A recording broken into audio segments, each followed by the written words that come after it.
It is tempting to begin any discussion of dystopia with 1984, if only because Orwell taught us how to recognize oppression when it wears a uniform.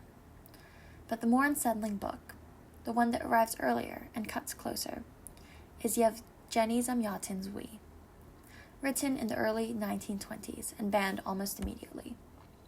Where Orwell frightens, Zamyatin persuades.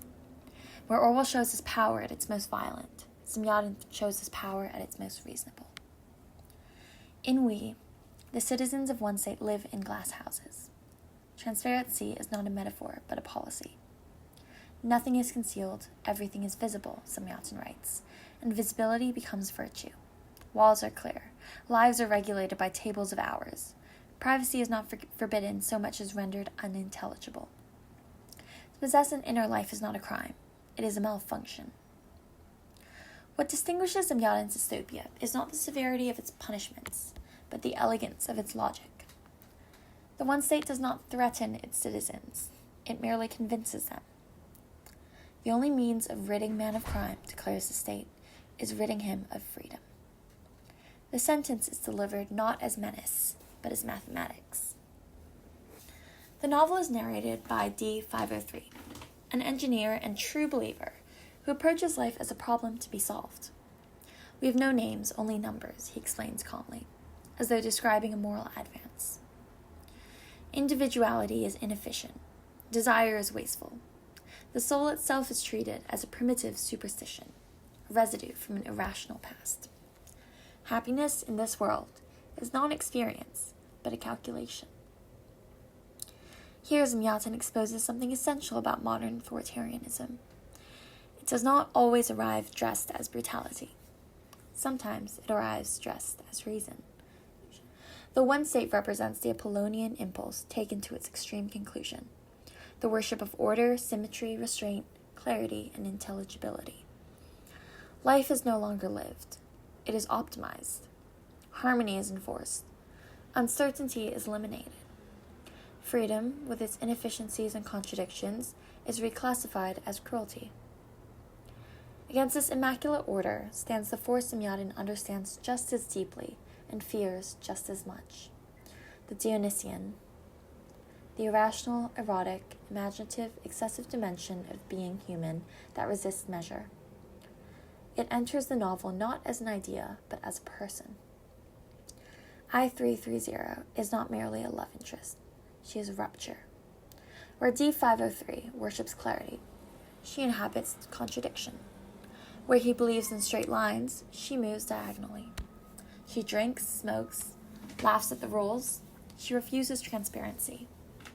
She belongs both symbolically and literally to the world beyond the wall, the green, unregulated wilderness the one state has sealed off as chaos.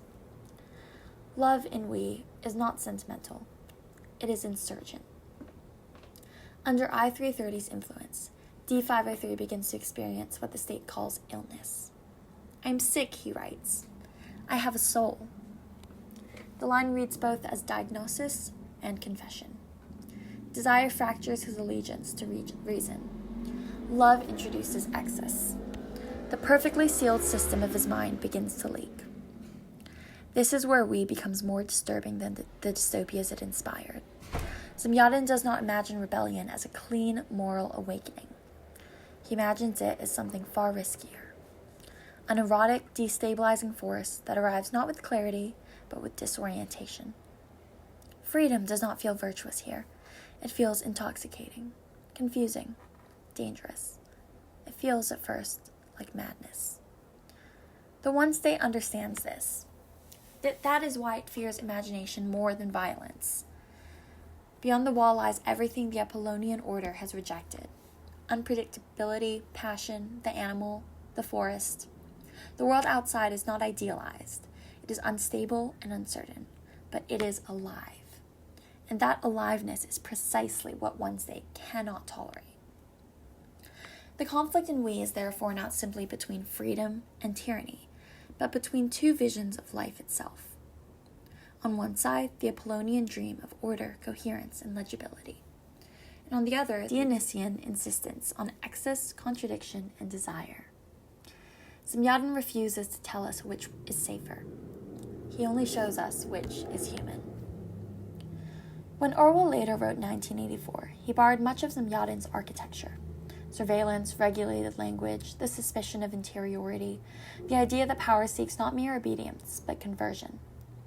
Orwell acknowledged his debt to we, and the lineage is unmistakable. But the difference between the two novels is revealing.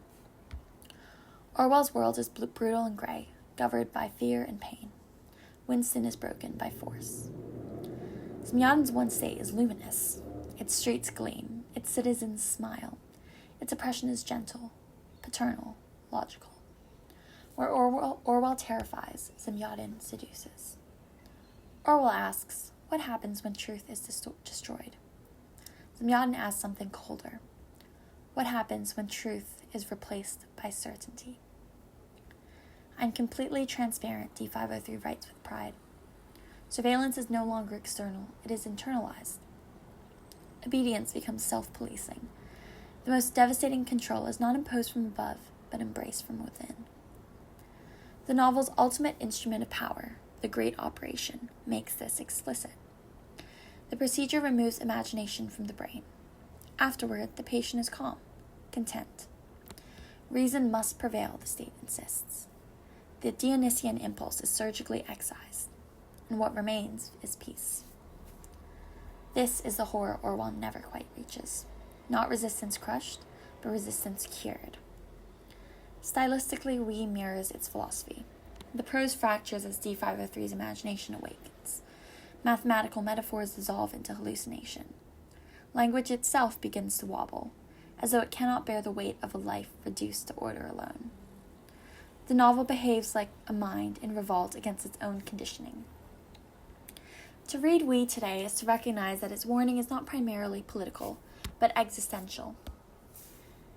It is not only about states that demand obedience, but about people who long for relief from freedom, who prefer coherence to contradiction, who are tempted by the promise of a life where everything adds up. Orwell taught us how oppression announces itself. Zamyatin shows us why we might welcome it. That is why We remains the more unsettling book. It does not ask whether we would resist tyranny. It asks whether, when offered the choice between glass and forest, certainty and desire, order and aliveness, we might choose the walls and call it reason.